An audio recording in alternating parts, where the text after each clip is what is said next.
Alhamdulillah wa syukru ala namillah. Eh, Para sahabat sekalian, kita mensyukuri terlebih dahulu kita dapat mengaji hari ini atas kehendak Allah Subhanahu wa taala. Kita tidak mengakunya. Maka ini kehendak Allah, kita digiring masuk ke dalam halaqah zikir. Betapa bersyukurnya kita, dan semoga masuknya ke dalam halaqah zikir ini menjadikan ampunan bagi kita. Karena dosa demi dosa diperbuat oleh kita selama kita hidup di alam semesta ini. Juga semoga pahala ini disampaikan kepada yang tidak sempat mengaji, tidak sempat berdatang, entah karena sakit, entah karena apapun. Semoga semuanya Allah memberikan ampunan kepada mereka, juga kepada saudara-saudara kita yang telah mendahului kita. Para sahabat sekalian, alhamdulillahirabbil alamin. Saya dengarkan tadi Syekh Jordani Salam bacakan kitab Al-Luma mengenai tidak jauh dari yang kemarin, masih tentang basyariyah, masih tentang berangkat atau mengolah kesucian di dalam tasawuf dan gerakan-gerakan hati dan penilaian-penilaian terhadap diri atas kesucian, atas toharoh kita. Baik para sahabat sekalian, yang disebut musnah, sesungguhnya ini mengaji sudah beberapa lamanya yang lalu, saya sudah mendahuluinya. Musnahnya berbagai macam keburukan itu bukan matinya hawa nafsu. Saya beritakan, dia tidak berdaya hawa nafsu itu, tertidur dia. Bukan mati, tidak. Sifat kemakhlukan kita karena masih hidup tetap ada. Tetap ada. Tadi disebutkan, di dalam perjalanan manusia, selalu saja ada menggeliat sesuatu keburukan-keburukan. Saya beritakan ini, sadar maupun tidak sadar, sesungguhnya itu sudah termasuk ke dalam dosa-dosa. Karena untuk meneliti berbagai macam penyakit hati yang sangat banyak itu tidak mudah. Ada yang seperti biasa keadaannya di dalam kehidupan ini, dia sadar kalau ini tidak baik, maka aku tidak akan berlaku seperti itu. Ada lagi saat merasakan seperti Allah menurunkan ilmu pengetahuan bahwa ini aku sesungguhnya berbuat jahat yang orang lain tidak menganggapnya jahat, tapi aku melihatnya. Nah, ini Allah memberikannya ilmu pengetahuan ini berdasarkan kesuciannya tadi. Berdasarkan makom-makomnya tadi. Minggu lalu saya memberitakan, kalau saja orang itu sudah memulai di dalam amalannya, tidak berburuk sangka kepada orang lain. Sehari, 2 hari, dapat seminggu, dapat sebulan, dapat 1 tahun. Orang itu sudah berbeda adabnya. Dia sudah memakai jubah yang lain, tidak sama dengan orang awam biasa. Karena dia tidak pernah berburuk sangka, sedetil apapun. Ini dia. Buruk sangka terhadap orang lain, buruk sangka kepada Allah Subhanahu wa taala. Tidak sengaja kita berburuk sangka kepada Allah taala. Perasaan tidak mungkin berburuk sangka kepada Allah taala. Padahal banyak kita suka mengundang-undang sesuatu di dalam pikiran di dalam cakap-cakap hati, menerawang, kita mentakuti sesuatu yang tidak datang kepada kita. Diundangnya oleh kita. Nanti kalau ini nanti bisa begini dan bisa begitu. Ini salah satu kejahatan hati kita. Penyakit hati kita juga. Dan sebaliknya di sana ada perasaan. Kalau aku begini, pasti aku akan begini dan begitu. Mendapatkan sesuatu ini dan ini dan ini. Yang nyatanya tidak didapat oleh kita. Lalu kita menyesal. Lalu kita kecewa. Apa gerangan ini? Gelombang-gelombang yang ada di dalam hati kita. Ini keadaan kesucian, keadaan basyariah, kemanusiaan, kedirian. Mengapa begitu? Karena penyakit hati yang ada. Setiap orang di sini berapa? 100 lebih ini. 100 lebih mungkin. Setiap orang yang ada di sini semua tidak sama gelombangnya. Tidak sama yang difikirkannya. Sekalipun bersama-sama sedang bermain. Tapi keadaan penyakit hatinya berbeda-beda. Nadanya, gelombangnya berbeda-beda semuanya. Baik. Bagaimana menselaraskan, mengobati di dalam al-Islam ini. Kita waktu mengaji syariat, jangan engkau berburuk sangka. Jangan engkau begini. Jangan engkau berbuat dosa. Harus begini, harus begitu, dan harus begini. Semua adalah petunjuk-petunjuk suci. Di dalam Al-Quran dan As-Sunnah. Beserta hukum-hukumnya tertata dengan baik. Ini disebut ilmu syariat, harus kita patuhi. Itu hukum suci yang harus kita jalankan. Dan harus berdasar itu kita berjalan.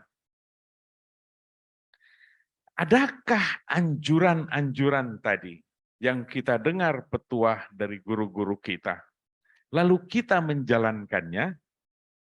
Belum tentu. Karena, mengapa seperti itu? Karena tiada istiqomah di dalamnya. Oh, kalau begitu harus istiqomah. Ya, ilmunya lain lagi. Bukan berdasarkan hanya dianjurkan. Karena ilmu syariat itu begitu banyaknya. Para fuqaha pandai-pandai, begitu ngejelimet dan banyak berdasarkan pendapat-pendapat para ulama, dan berdasarkan hadis dan Al-Quran, itu pun masih terpecah-pecah. Menurut ini dan begini, menurut ini. Terjadi saling mensalah-salahkan kepada orang lain. Ini saja buruk sangka ini. Buruk sangka yang sangat jahat. Menyalahkan orang lain beribadah. Harus berhati-hati. Baik. Kita dianjurkan yang dimaksud bersuci di sini, saya sudah menerangkan di masa lalu, membersihkan jawarih terlebih dahulu. Berwudu, bertoharoh. Agar hati kita juga bertoharoh. Karena zahiran kita dikendalikan oleh hati kita. Kalau hati buruk, buruk seluruh tubuh.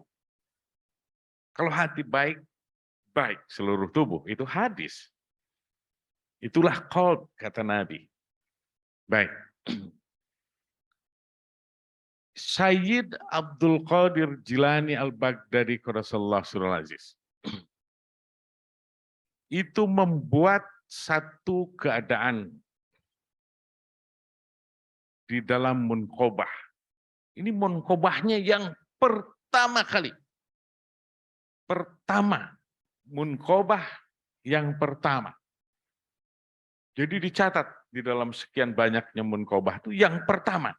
Justru sebuah peringatan kepada kita agar ini dijalankan. Disebutkan di situ. Kerjakan yang dianjurkan. Maksudnya yang dianjurkan di dalam ilmu syariat tadi. Yang diperintahkan oleh Allah Subhanahu wa Ta'ala melalui Rasulullah dan sampai kepada kita. Kerjakan dengan tekun. Untuk apa gerangan? Untuk agar tekun dan istiqomah di dalamnya. Itu yang pertama. Yang kedua, yang dilarang jangan dilakukan. Nah, saya ini selalu membuat sesuatu. Saya bilang buat garis yang jelas. Jangan diperbuat lahir dan batin. Lalu yang ketiga, berserahlah kepada Allah Subhanahu wa Ta'ala. Ini harus dipegang teguh ini. Karena pengajian itu bertambah lagi, minggu depan tambah lagi, minggu depan tambah lagi. Yang ini lupa dan tidak diamalkan. Padahal ini basic sekali yang harus kita kerjakan.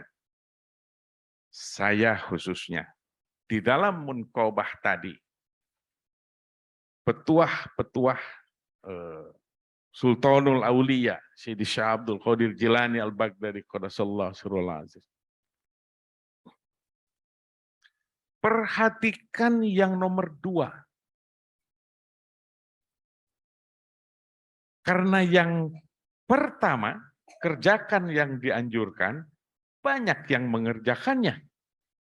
Sekalipun belum istiqomah. Tetapi yang nomor 2 ini harus dijadikan perhatian karena langsung berhadapan mujahadah. Yang pertama pun ada mujahadahnya. Walaupun mujahadah anak-anak malas mau istiqomah. Mau berbuat tekun malas, mau wudhu aja malas. Apalagi seperti musim sekarang. Aduh, agak demam badan. Aduh, badan agak tidak nyaman. Malas. Ini harus dilawan. Inilah yang dimaksud tadi di dalam kitab yang dibacakan oleh Syekh Jordani Salam. Merasa seolah-olah kejernihan itu tidak pernah terluka. Ada masih. Ada. Rasa malas, terpaksa, terburu-buru, gundah di dalam peribadatan, ingin cepat selesai di dalam sebuah peribadatan yang dianjurkan. Yang sesungguhnya ingin cepat selesai itu ingin cepat selesai, ingin cepat berpisah sama Allah Ta'ala. Itu hakikat. Harus berhati-hati di sini. Berarti harus ada bimbingan. Harus ada yang membawa, harus ada yang memberitahu, harus ada yang memberitakan. Karena setiap langkah demi langkah di jalan tasawuf ini penuh dengan duri. Mengapa penuh dengan duri? Karena syaitan sangat tidak ridha kita mensucikan diri. Setiap langkah diganggu, setiap langkah diganggu. Inilah dia dinding-dinding yang harus kita terabas. Dengan mohon pertolongan. La'allakum tuflihun tadi. Kita dengar dari Syekh Jordani Salam. Ada tadi. Tubu ilallah taubatan nasuha. Banyak ayat-ayat Al-Quran tentang pertaubatan.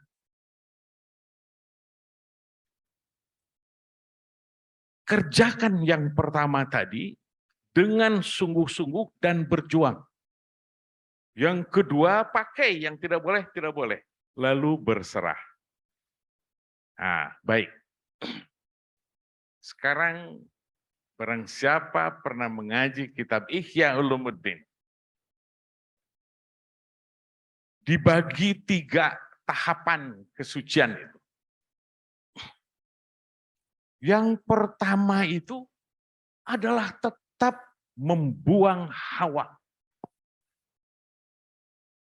Membuang keburukan yang ada di dalam diri.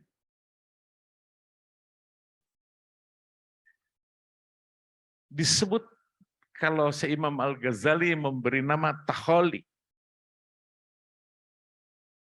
Dia harus orang itu dengan peribadatannya yang kokoh dengan 3 jurus yang pertama dari Syekh Abdul Qadir Jilani tadi. Sambil kita berusaha membuang kejahatan-kejahatan kita. Apa gerangan iri hati? Tadi disebut juga di situ di dalam kitab Al-Lumah. Buruk sangka tadi. Kesombongan kita. Riya kita. Takabur. Ini minggu lalu juga saya menerangkannya. Karena masih ada di dalam dasar-dasar ketasawufan dan kebasyaran. Itu.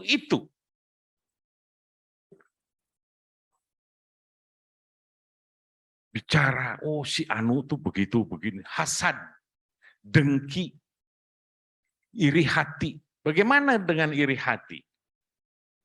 Saya sering berbicara, tidak ada kabel, tidak ada apa antara saya dengan yang lain atau apa sahabat ini yang lain dengan yang lain. Nggak ada sambungannya apa-apa. Hanya mendengar, oh si Anu beroleh kesejahteraan. Tidak ridho dia. Melihat orang senang tuh tidak gembira dia. Atau disebut si Anu enak ya begini. Oh bukan katanya, dia tuh ini sesungguhnya. Itu terjadi, itu pergunjingan kejahatan. Kita tidak melihat di atas kepala kita itu berkibar itu bendera iri hati, bendera hasad, kedengkian. Tidak kita sadari. Mengotori kesucian kita. Maka kita berbicara tentang toharoh, tentang kesucian. Dipusatkannya lah di awal-awal mengerjakan sesuatu yang dianjurkan dan membuat garis lahir dan batin yang dilarang. Cakap-cakap hati yang tidak diperlukan. Itu disebut taholi. Naik, ini saya memakai istilah Imam Al-Ghazali. Naik ke dalam tahalli. Dia berdandan dengan peribadatan yang baik, dengan perangai yang baik, dengan adab yang baik. Apakah ini bisa diperbuat-buat sedangkan di dalam dada kita penuh dengan segala macam penyakit? Tidak bisa. Mungkin hanya sejenak. Siapa bersahabat? Ini orang terlihat sopan sekali ini. Sangat baik kepada kita. Karena kita punya jabatan. Sekali, 2 hari, 3 hari, 4 hari, 5 hari. Jangan lama-lama, 2-3 hari aja kelihatan aslinya itu. Karena basicnya memang begitu. Dia tidak berdandan. Dia tidak bertoharoh. Tahalli di sini yang dimaksud oleh Imam Al-Ghazali adalah berdandan, tetapi tidak bisa berdandan memperbaiki diri dengan dibuat-buat. Tidak bisa. Basicnya tetap adalah riyadhah wa mujahadah tadi. Menjalankan apa yang dianjurkan tadi dan membuat garis yang tidak boleh adalah tidak boleh. Maka dia akan berubah rasanya, berubah perangainya, berubah daya fikirnya, dan berubah pula ilmunya. Adabnya akan berubah dengan membuang penyakit-penyakit hati tadi. baru dia berdandan. Tetapi apabila tanpa riyadhah dan mujahadah, itu hanya apa? Bahasa Sunda, cangkang wungkul. Nah, berlaga aja untuk sejenak. Padahal kalau dia sedang menyendiri, hatinya kemana-mana juga. Kejahatannya berjalan. Dianggapnya kalau sendiri tidak berbuat dosa. Masuk ke dalam kamar, digelapkan, lampu dimatikan, itu dikunci kamar, lalu tinggal sendiri. Apa tidak jahat?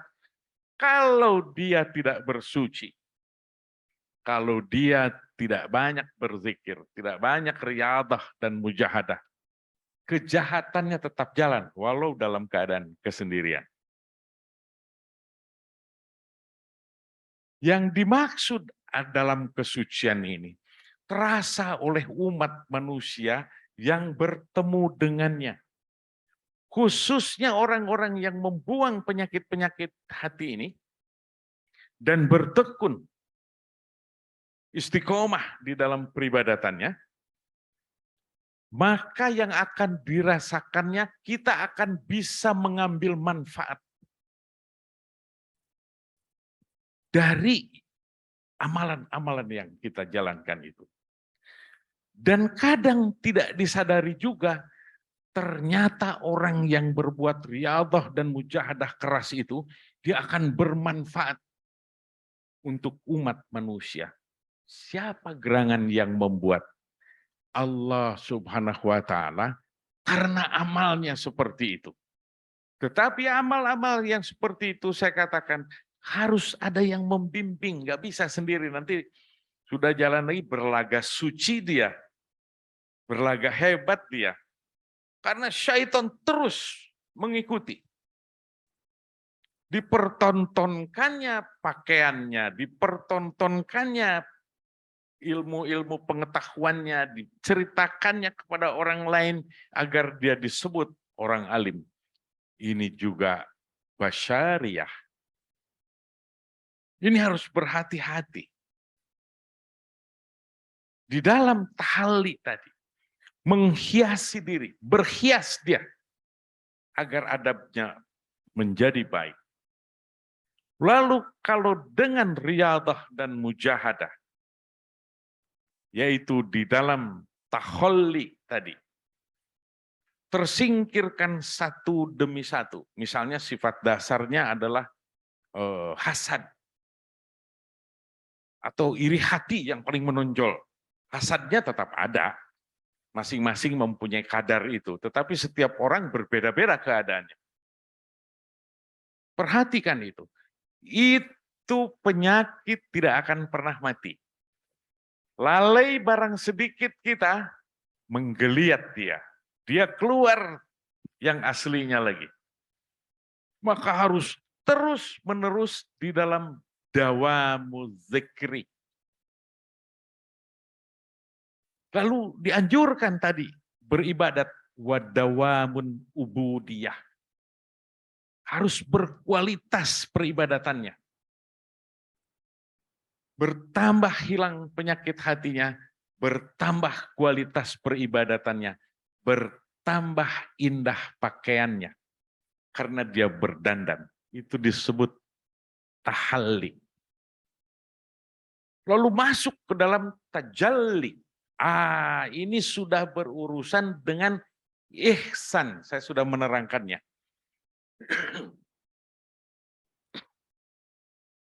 Apakah tetap ada di sana kemakhlukan? Ada. Lalu bagaimana ihsan yang dimaksud? Tidak lepas dia di dalam keadaan merasa bersama-sama dengan Allah Subhanahu wa Ta'ala. Saya sering menerangkan, kata Allah Subhanahu wa Ta'ala, udhkuruni adkurkum, atau fadhkuruni adkurkum. Barang siapa menyebut namaku, maka aku sebut lagi, aku panggil lagi namamu. Kalau sang salik melontarkan keindahan kepada Allah Subhanahu wa Ta'ala. Misalnya, saya memberi contoh seperti yang saya banyak menerangkan tentang basmalah. Bismillahirrahmanirrahim. Dengan nama Allah, wahai Engkau ya Allah, yang Maha Pengasih lagi Maha Penyayang. Periksa ke dalam dada kita. Benarkah engkau seperti yang engkau ucapkan itu, menyebutkan basmalah itu? Seperti kita berkata kepada sahabat kita, oh hatur nuhun, terima kasih ya, kamu baik, terima kasih, kamu menolong saya dalam keadaan kesusahan, ditolong sama, alhamdulillah, terima kasih ya. Adakah kepada Allah Subhanahu wa Ta'ala juga seperti bicara seperti itu? Tatkala kita menyebut basmalah, basmalah saja. Bismillahirrahmanirrahim. Apa benar engkau menyebut bahwa engkau itu ya Allah yang Maha Pengasih lagi Maha Penyayang? Atau hanya mulutmu saja? Sekalipun itu berpahala tetap besar. Hanya mulut saja berbicara tetap besar pahalanya. Tetap yang dimaksud ihsan adalah itu.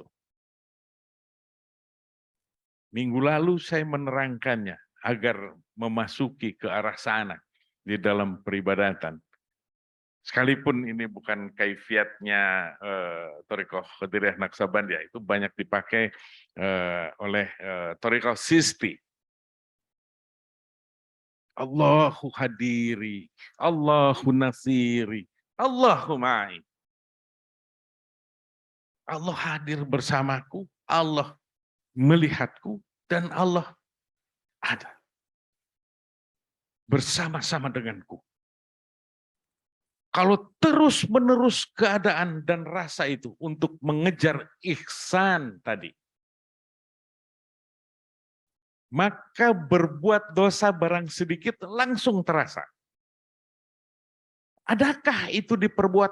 Ada. Sekalipun perbuatan dosanya tidak sama seperti orang awam dan orang yang bertasawuf ini yang sudah kokoh ini. Beda. Bagi orang yang sudah kokoh, apa gerangan perdosaannya yang dihitung? Ghaflah. Lupa sama Allah Subhanahu wa Ta'ala, ini dosa ini. Perhatikan, dilatihnya lah para salik, misalnya berhalwat, entah yang 10 hari, 20 atau yang 40 hari. Dalam keadaan khalwatnya, dia harus merasakan di dalam dadanya bahwa sebentar lagi aku akan mati. Itu yang pertama. Yang kedua, tidak boleh lepas mengingat Allah Subhanahu wa Ta'ala. Ini yang disebut ghaflah tadi. Begitu lupa barang sejenak, dia harus membaca doa munajat. Ilahi anta maksudi waridhaka matlubi. Maka ghaflahnya itu, atau seorang pejalan mau tidur, dia muhasabah. Oh, mulai badai Isya nih, muhasabah dia. Apa yang kukatakan tadi? Adakah kulebih-lebihkan pembicaraanku? Karena berlebihnya berbicara itu adalah perdosaan. Adakah aku sedang berbicara tadi, aku lupa kepada Allah Ta'ala? Ghaflah inilah, sahabat sekalian. Lalu bagaimana pejalan tadi? Dia salat 2 rakaat sambil beristighfar, mengikuti Nabi. Kata Nabi, di dalam hatiku ada kabut, katanya tadi di dalam kitab tadi disebutkan. Maka Rasulullah saja yang maksum itu. Paling tidak membaca istighfar 100 kali semalam. Banyak yang dibaca. Astagfirullah rabbi min kulli dzanbin wa atubu ilaih. Barang siapa membaca itu 3 kali di dalam sebuah hadis, maka diampuni segala dosa-dosanya. Oh, perasaan tidak berbuat dosa. Ada. Lupa saja. Nah, ini beda pejalan. Lupa saja, itu dosa. Mengapa lupa kepada Allah Ta'ala dosa? Lalu kenikmatan saat engkau lupa kepada Allah Subhanahu wa Ta'ala itu, apakah engkau syukuri? Tidak ada kemampuan untuk mensyukuri semuanya. Tapi paling tidak dengan ingatnya kepada Allah Subhanahu wa Ta'ala. Allah turunkan cahayanya. Sifat-sifatnya Allah turunkan. Ini dia yang menjadikan akhlak. Di dalam ihsan itu, ada akhlak yang indah. Ada cahaya. Nur sifatullah, nur af'al. Tindakan-tindakannya berbeda dengan manusia biasa. Bicaranya berbeda dengan manusia biasa dan apa yang diceritakannya. Semua gerak-geriknya mengandung manfaat karena ada Allah di dalam hatinya. Inilah yang dimaksud berdasarkan keinginannya untuk murni di dalam hati. Agar beroleh segala kemurnian. Sahabat sekalian, perhatikan. Goflah ingat saja kepada Allah, lupa saja kepada Allah Ta'ala adalah dosa. Bagaimana dengan yang lain? Sahabat sekalian, semoga kita pandai bermuhasabah. Dan semoga kita semua, termasuk saya yang terlalu banyak berbicara ini, pandai pula menjalankan apa yang saya katakan tadi. Semoga Allah mengampuni kita semuanya. Amin. Ya Allah, ya Rabbal Alamin.